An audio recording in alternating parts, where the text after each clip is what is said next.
என்ன இப்ப அரசு வேலையில் இருக்கிறவன் பூரா அரசு வேலையை பர்ஃபெக்டா பண்ணி அந்த சம்பளத்துக்கு பர்ஃபெக்டா இருந்துட்டான். இந்த 41 பேர் போய் தான் அந்த அரசு வேலையை பூரா எடுத்துட்டு போறானா? என்னைக்காவது இத்தனை லட்சம் பேர் இருக்காங்களா, அது அரசு அதிகாரி நிறைய பேர் ஊழல் செஞ்சு சுத்திட்டு இருக்காங்க. என்னைக்காவது ஒரு இந்த சிஸ்டம் ரிஃபார்ம் பண்ணணும்னு என்னைக்காவது ஒரு கேஸ் போட்டுருக்கீங்களா? ஹைகோர்ட்ல சுப்ரீம் கோர்ட்ல எவனா ஒருத்தன் கேஸ் போட்டுருக்கீங்களா?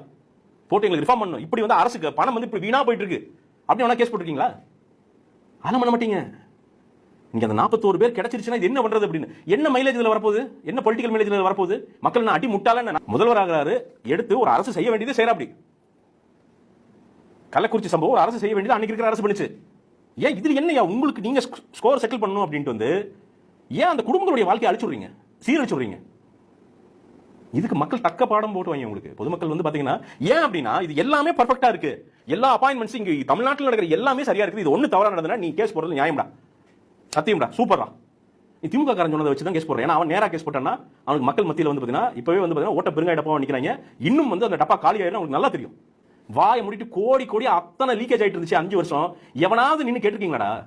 எத்தனை ஆயிரம் கோடி லீக் ஆயிருக்குதுடா, எத்தனை ஆயிரம் கோடி. திருவண்ணாமலையில் ஒரு பாலை அடிச்சுட்டு போச்சேடா 16 கோடி கட்டி. எவனாவது போய் அங்க கோழி பிடிச்சி நின்னீங்களா? எவனாவது கேஸ் போட்டீங்களா? அதுக்கு இவ்வளவு பெரிய அரசு பணத்தை வீண் பண்ணிருக்கேன்னு கேஸ் போட்டீங்களா? நாம் தமிழர் யாராவது ஒருத்தன் நியாயமானவன் தானே நீங்க? ஏன் அதெல்லாம் அரசு பணம் இல்லையா? அதெல்லாம் எங்க சிங்கப்பூர்ல இருந்து வருது பணம் இல்ல, எங்க சும்மா கொண்டு வந்துட்டு போறாங்களா? உங்களுக்கு வருது அந்த மாதிரி சும்மா கொண்டு வந்துட்டு போறாங்களா? இந்த வன்மத்துக்கு மக்கள் வந்து உங்களுக்கு இன்னைக்கெல்லாம் கிடையாது, ஓட்டு மிஷின்ல பதில் வந்துட்டே இருக்கும், உங்களுக்கு வந்துட்டே இருக்கும். ஒவ்வொரு எலெக்ஷனுக்கும் உங்களுக்கு ஓட்டு மிஷின்ல இருந்து பதில் வந்துட்டே இருக்கும். அந்த ஜீரோங்கிறது நிரந்தரமா நிலைக்கும், நிலைக்காமலாம் இருக்காது உங்களுக்கு. ஏன்னா வன்மம் முடிச்சு சுத்திட்டு இருக்கீங்க நீங்க. எவ்வளவு கேவலம்!